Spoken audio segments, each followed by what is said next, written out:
पवित्र परंपरा में तृतीय तीर्थंकर भगवान शंभोनाथ की पावन भूमि भी यही श्रावस्ती है और यही श्रावस्ती है जहां के शासक के रूप में विदेशी आक्रांताओं का मुकाबला कैसे करना चाहिए, महाराज सुहेल देव ने विदेशी आक्रांता को धूल दूषित करके अपने शौर्य और पराक्रम का लोहा दुनिया के अंदर मनवाया था। ऐसी पावन धरा को कोटि कोटि नमन करते हुए आप सभी श्रावस्ती वासियों का मैं हृदय से स्वागत करता हूं, अभिनंदन करता हूं। आज जो परियोजनाएं यहां के लिए समर्पित हो रही हैं, इनकी भी मैं आपको बधाई देता हूं। बहनों और भाइयों, मैं कल से चिंतित था कि श्रावस्ती का कार्यक्रम पता नहीं हो पाता है कि नहीं हो पाता है। पहले यहां के कार्यक्रम का स्थान दूसरी जगह था।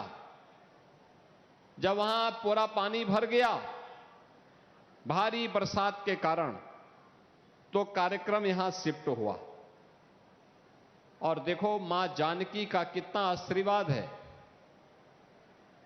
कि अब ये कार्यक्रम है, धूप आ गई, कितना सुहावना मौसम हो गया। कहीं लगता ही नहीं है कि आज सुबह तक यहां बारिश थी और कल मूसलाधार बारिश थी। यही है जब ईश्वरीय कृपा होती है, तो कृपा इस रूप में हम सबको देखने को मिलता है। और आज मुझे यहां पर आकर के आप सबके उत्साह को देख करके आनंद की अनुभूति हुई कि बरसात के बावजूद, जल जमाव के बावजूद, विपरीत परिस्थितियां थी कार्यक्रम के पहले और कार्यक्रम के दौरान आप सबकी उपस्थिति, मुझे बताया गया कि 2 बजे ही सभी लोग यहां पहुंच गए। इसलिए इन सभी परियोजनाओं के लिए आप सभी को, पूरे श्रावस्ती जनपद वासियों को मैं हृदय से बधाई देता हूं, उन सब के प्रति अपनी शुभकामनाएं देता हूं। बहनों और भाइयों, श्रावस्ती जनपद अपनी जैव विविधता के लिए विख्यात है, प्राकृतिक सौंदर्य है, आध्यात्मिक विरासत है, शौर्य और पराक्रम है। यहां का नौजवान, यहां का अन्नदाता किसान, यहां का कारीगर जब भी उसको उचित प्लेटफॉर्म प्राप्त हुआ, उसने अपनी प्रतिभा का लोहा हर एक स्तर पर मनवाया है। इतना समृद्ध आध्यात्मिक विरासत के बावजूद रामायण कालीन, महाभारत कालीन और सैकड़ों और हजारों वर्षों की विरासत को अपने साथ समेटे हुए बौद्ध कालीन हो, जैन तीर्थंकरों की परंपरा हो, महाराज सुहेल देव की परंपरा हो, या फिर आधुनिक भारत में भी जब भी कोई कार्य और महत्वपूर्ण उपलब्धि को आगे बढ़ाने की रही हो, यह क्षेत्र और यह जनपद कभी पीछे नहीं रहा। लेकिन बहनों और भाइयों, जो अपेक्षित विकास श्रावस्ती जनपद का होना चाहिए था, याद करिए 70 वर्षों तक रेलवे लाइन से यह क्षेत्र दूर रहा, 75 वर्षों तक दूर रहा। आज हम सब आभारी हैं प्रधानमंत्री मोदी जी के, जिन्होंने बहराइच, श्रावस्ती, बलरामपुर से खलीलाबाद की रेल लाइन को स्वीकृति दी और कार्य तेजी के साथ आगे बढ़ा। यानी रेल कनेक्टिविटी आपकी अब पूरी होने जा रही है। विकास कैसे होना चाहिए? आज एयर कनेक्टिविटी भी, यहां पे एयरपोर्ट बन गया है, उसका विस्तार हो रहा है और विस्तार होते ही, नए एयरक्राफ्ट आते ही श्रावस्ती में भी वैसे ही वायु सेवा जुड़ेगी जैसे अयोध्या धाम को जोड़ चुकी है। 4 लेन की कनेक्टिविटी के साथ श्रावस्ती को जोड़ने की हमारी तैयारियां चल रही हैं। विकास के हर बड़े कार्य आज श्रावस्ती में दिखाई देते हैं और श्रावस्ती के इसी विकास के अभियान को आगे बढ़ाते हुए आज सीता द्वार में आए हैं, तो सीता द्वार के विकास के लिए भी कुछ नया कार्यक्रम बनना चाहिए। इसके लिए भी आपको आश्वस्त करने के लिए मैं आपके बीच आया हूं। बहनों और भाइयों, यह कार्य पहले भी हो सकता था। आज से 9 वर्ष पहले भी हो सकता था, 50 साल पहले भी हो सकता था। देश तो 1947 में आजाद हो गया था। आजादी के बाद लंबे समय तक कांग्रेस ने शासन किया, लेकिन इस क्षेत्र के विकास के लिए उन्होंने कुछ नहीं किया। विकास के लिए क्या करते? उन्होंने जो यहां की धरोहर थी उसको नष्ट करने, उसको मिटाने और इस क्षेत्र को पीछे धकेलने में कोई कोर कसर नहीं छोड़ी। आपने देखा होगा, श्रावस्ती की कनेक्टिविटी नहीं थी। भगवान बुद्ध से जुड़ा हुआ है, भगवान शंभुनाथ से जुड़ा हुआ है, मां जानकी से जुड़ा हुआ है, लेकिन बेहतर कनेक्टिविटी नहीं। न रेल की है, न एयर की थी, और सड़क के तो कोई पूछने वाला ही नहीं था। महाराज सुहेलदेव, जिनके कारण हम सब जीवित हैं, महाराज सुहेलदेव की परंपरा को सम्मानित करने की बजाय इन्होंने एक विदेशी आक्रांता सालार मसूद गाजी के नाम पर मेला लगाना प्रारंभ कर दिया था। जब हमारी सरकार आई तो तब मैंने कहा कि भाई देखो, विदेशी आक्रांता के नाम पे कोई मेला नहीं लगेगा, किसी विदेशी आक्रांता के नाम पर कोई आयोजन नहीं होगा, और जो आयोजन करेगा उसके खिलाफ हम कार्रवाई करेंगे। ये स्वतंत्र भारत है। स्वाधीन भारत में विदेशी आक्रांताओं का सम्मान नहीं हो सकता है, लेकिन एक कांग्रेस और समाजवादी पार्टी के लोग हैं कि इन्हें भगवान बुद्ध अच्छे नहीं लगते, भगवान शंभुनाथ और जैन तीर्थंकरों की पवित्र परंपरा इन्हें अच्छी नहीं लगती, इन्हें मां जानकी के रामायण कालीन उस समृद्ध परंपरा इन्हें अच्छी नहीं लगती, इन्हें महाराज सुहेलदेव की परंपरा अच्छी नहीं लगती, इन्हें तो गाजी मियां का मेला लगवाना था और ये वही कार्य करते थे। और इसीलिए इनकी दुर्गति भी हो गई,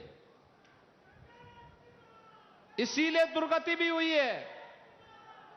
और आज मैं कह सकता हूं, आज श्रावस्ती की कनेक्टिविटी अच्छी हुई है।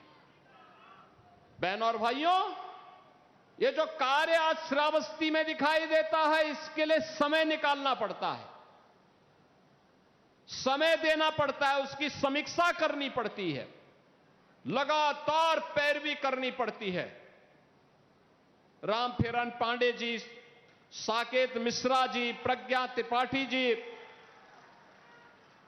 पदम सेन चौधरी जी, ये सभी लोग लगते हैं, तब परिणाम सामने आते हैं, तब ये कार्य यहां हो पाते हैं। और पहले फुर्सत कहां थी? 9 साल पहले बबुआ मुख्यमंत्री बन गए थे यहां के, 12 बजे सो के उठते थे, 12 बजे, और 12 बजे सोकर उठते थे, 2 बजे तैयार होते थे, और फिर चच्चू जब उसको कुछ पढ़ाते थे तब जाकर के कुछ समझ में आता था, फिर 5 बजते बजते जिम चले जाते थे, और जिम जाने के बाद आए तो उनकी अपनी महफिल बैठ जाती थी, तो फिर कहां सुध बुद्ध थी प्रदेश के बारे में। और यही प्रदेश के अंदर होता था। हर जनपद में एक माफिया,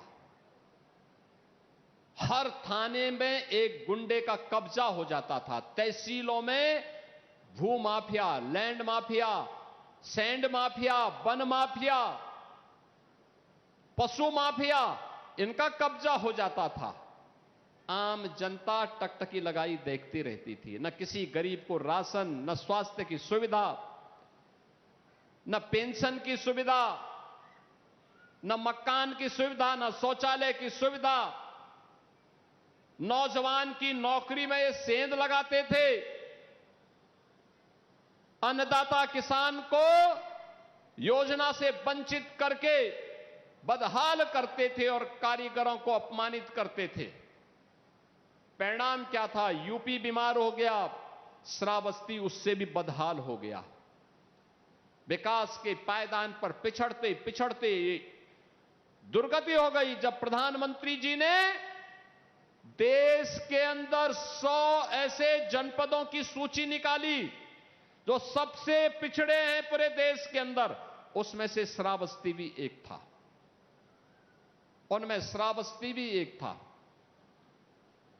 बहनों और भाइयों, पिछले 9 वर्ष में श्रावस्ती ने एक नई ऊंचाई अर्जित की है। आज आप देखते होंगे मंच पे भी हमने दिया है, इससे पहले भी दिया है। हर गरीब के पास उसके सिर को ढकने के लिए छत है। एक आवास, प्रधानमंत्री आवास योजना या मुख्यमंत्री आवास योजना का लाभ। हर गरीब के घर में शौचालय है।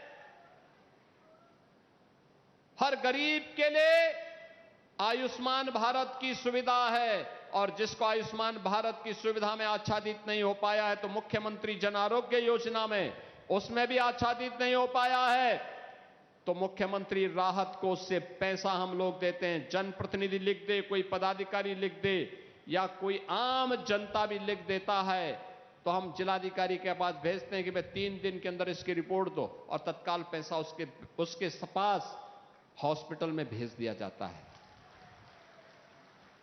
याद करिए, यूपी के अंदर 16 करोड़ लोग फ्री में राशन आज प्राप्त कर रहे हैं। पहले ये राशन बबुआ के गुर्गे खा जाते थे। 65 लाख गरीबों को हमने एक एक आवास दिया है। पहले ये मकान का पैसा भी ये सब चट कर जाते थे। 3 करोड़ गरीबों के घर में एक एक शौचालय बनाया है, इसका पैसा भी ये सब खा जाते थे। रसोई गैस के फ्री में कनेक्शन 2 करोड़ परिवारों को उपलब्ध करवाया। पहले इसकी बोली लगती थी, आज ये युवाओं को बहका रहे हैं। याद करिए, 9 लाख युवाओं को हम लोगों ने सरकारी नौकरी दी है यूपी के अंदर। सरकारी नौकरी 9 लाख नौजवानों को अपने हाथ से मैंने नौकरी पत्र, नियुक्ति पत्र वितरित किए हैं। कोई सिफारिश नहीं, कोई वसूली नहीं। पहले नौकरी के नाम पर कोई विज्ञापन निकलता था, चाचा भतीजे की जोड़ी वसूली के लिए निकल पड़ती थी। सिंडिकेट हावी हो जाते थे। श्रावस्ती का नौजवान नहीं आता था, बहराइच का नहीं, बलरामपुर का नहीं, गोंडा का नहीं। सिपाही सिंडिकेट का कब्जा होता था, उनकी पर्ची चलती थी, और पर्ची पे जब खर्ची मिलती थी तब जाके नियुक्ति पत्र प्राप्त होता था। यही तो था, यही तो था यूपी का हाल। और तब न्यायालय उस पर रोक लगाती थी। आज जब नियुक्ति पत्र वितरित करता हूं तो श्रावस्ती का नौजवान भी नियुक्ति पत्र प्राप्त करता है।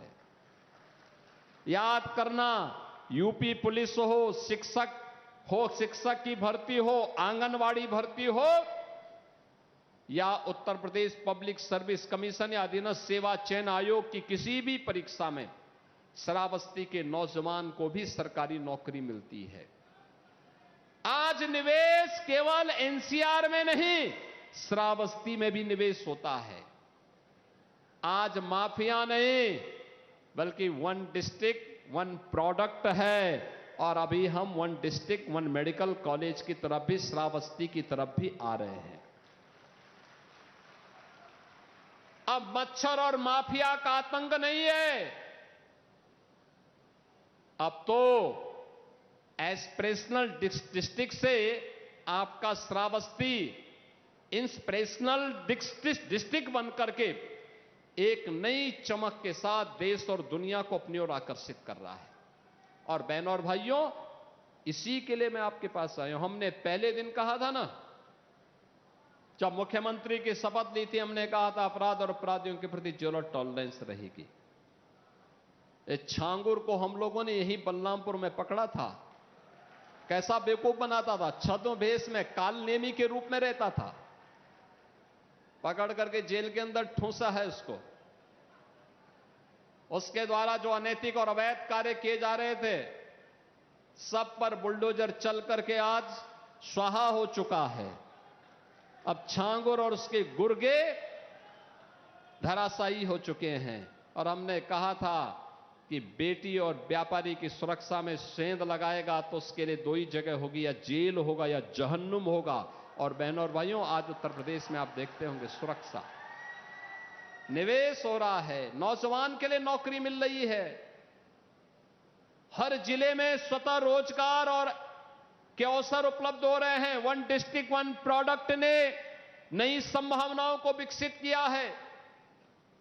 अब हम विकास की मुख्य धारा के साथ जुड़ करके एक नए ओज के साथ, एक नए तेज के साथ आगे बढ़ रहे हैं।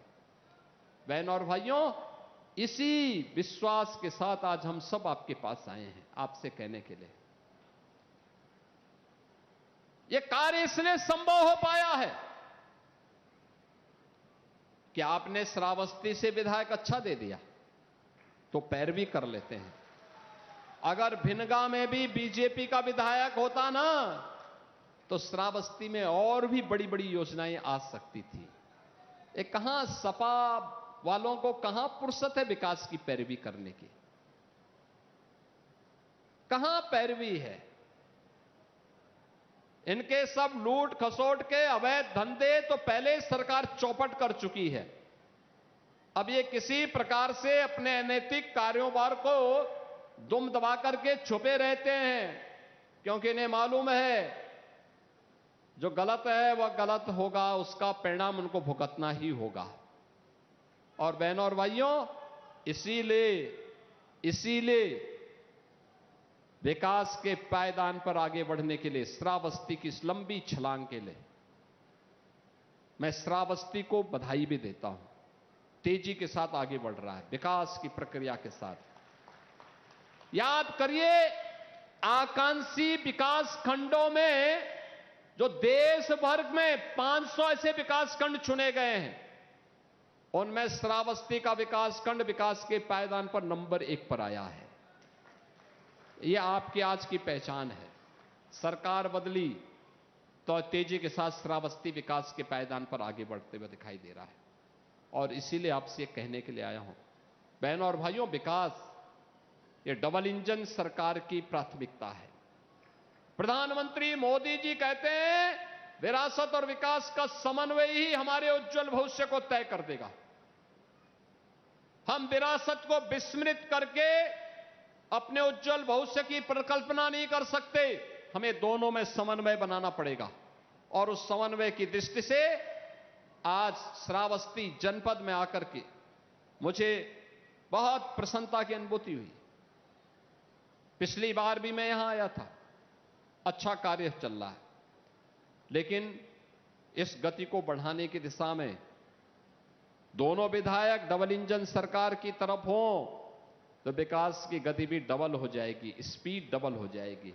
और विकास की गति डबल हो जाएगी तो मान के चलिए श्रावस्ती प्रगति करेगा, रोजगार के नए सृजन होंगे, नए निवेश होंगे। जो अपेक्षाएं अभी यहां की बाकी हैं, उन अपेक्षाओं को और पूरा करने की दिशा में हम कार्य करेंगे। और उसी अपेक्षा को आगे बढ़ाने के लिए आज हम लोगों ने कार्य प्रारंभ किया है। नॉर्थ साउथ कॉरिडोर की दृष्टि से भी श्रावस्ती, बलरामपुर, गोंडा, अयोध्या तक 4 लेन से जोड़ने के लिए भी एक नए कॉरिडोर का विकास का कार्य वहां हो रहा है। हम लोगों ने एक और काम करने के लिए कहा है, बहराइच से लखनऊ के बीच 7,500 करोड़ रुपए का एक नया कॉरिडोर सैंक्शन हुआ है 4 लेन का। इस पे कार्य आगे बढ़ने दीजिए। हमारा प्रयास होगा कि उसको बहराइच से हम श्रावस्ती तक लेकर के आए। आप सोचो, लखनऊ के लिए भी और अयोध्या के लिए भी 4 लेन की कनेक्टिविटी होगी आपकी। ये विकास ही उज्जवल भविष्य को तय करेगा, आने वाली पीढ़ी के भविष्य को तय करने वाला है। उनके भविष्य को उन्नयन की ओर लेकर के जाएगा और उसी उन्नयन के साथ जोड़ने के लिए आज हम सब आपके श्रावस्ती जनपद में आए हैं। आज हर एक क्षेत्र में लोगों को सुविधाएं मिल रही हैं, विकास की योजनाओं के साथ जुड़ने का अवसर मिल रहा है। अब पहचान का संकट नहीं है। याद करिए ना, आज से 10 साल पहले यूपी के बाहर जाते थे, लोग पूछते थे कहां से, श्रावस्ती का तो लोग नाम ही नहीं जानते थे, भूल ही गए थे। अगर आपने गोंडा बहराइच कह दिया तो लोग तब भी 10 कदम दूरी बनाते थे आपसे। हर योजना से आपको बाहर कर देते थे। प्रदेश के अंदर जो 8 जिले आकांक्षी जनपद थे, उनमें से 3 जनपद केवल बलरामपुर, श्रावस्ती और बहराइच थे। यानी सीधे एक साथ सटे हुए एक ही कमिश्नरी के 3 जनपद उनमें से थे। आज मैं कह सकता हूं, बहराइच में मेडिकल कॉलेज, गोंडा में मेडिकल कॉलेज, बलरामपुर में मेडिकल कॉलेज का निर्माण हो रहा है और मां पाटेश्वरी के नाम पे विश्वविद्यालय का निर्माण भी हो रहा है। स्पोर्ट्स कॉलेज के निर्माण की प्रक्रिया को हमने आगे बढ़ाया है। नई नई संभावनाएं आगे बढ़ रही हैं। हाईवे बन रहे हैं, रेलवे आ रहा है, एयरपोर्ट बन रहा है। नौजवान के लिए नौकरी और रोजगार की संभावनाओं को तेजी के साथ आगे बढ़ाया जा रहा है। महिला स्वयंसेवी समूह के माध्यम से स्वावलंबन के नए कार्य हो रहे हैं और अन्नदाता किसान भी खुशहाल हो रहा है। बहन और भाइयों, कोई सोचता था सरयू नहर राष्ट्रीय परियोजना कभी पूरी हो पाएगी? 1970 की परियोजना, और जब डबल इंजन की भाजपा की सरकार आई तब इसको जमीनी धरातल पर उतारने में सफलता प्राप्त की गई। हर एक योजना को समयबद्ध तरीके से आगे बढ़ाने का कार्य और यह सामर्थ्य केवल डबल इंजन की भाजपा की सरकार कर सकती है। और इसी के लिए आप आगे बढ़िए, डबल इंजन सरकार के कार्यों को लेकर के आम जन के बीच में जाइए। विकास के कार्यों के प्रति एक सकारात्मक रुख आपका आने वाली पीढ़ी के भविष्य को उज्जवल बना देगा। और उसी उज्जवल भविष्य के लिए आप सबका सहयोग और समर्थन मांगने के लिए, और इन जनप्रतिनिधियों के स्तर पर विधायक हैं, एमएलसी के रूप में श्री साकेत मिश्रा जी हैं, डॉक्टर प्रज्ञा त्रिपाठी जी हैं, हमारे जिलाध्यक्ष जी हैं, ये सभी लोग मिलकर के कार्य कर रहे हैं। श्रावस्ती को एक नई ऊंचाई की ओर आगे बढ़ाना है। विकास के हर पायदान पर खड़े करके एक नए प्रतिमान को हम लोग श्रावस्ती के अंदर भी स्थापित करेंगे। इस विश्वास के साथ आज यहां पे सैकड़ों करोड़ की परियोजनाएं इस जनपद को उपलब्ध करवाई जा रही हैं। इन सभी परियोजनाओं के लिए श्रावस्ती वासियों को मैं हृदय से बधाई देता हूं, अपनी शुभकामनाएं देता हूं और विश्वास करता हूं कि विकास और विरासत की इस अभिनव समन्वय को यह जनपद निरंतरता देने का प्रयास करेगा। आप सबके प्रति मेरी मंगलमय शुभकामनाएं हैं। धन्यवाद। जय हिंद, जय जय श्री राम। बहुत बहुत धन्यवाद, आभार माननीय मुख्यमंत्री जी। मैं अनुरोध करूंगी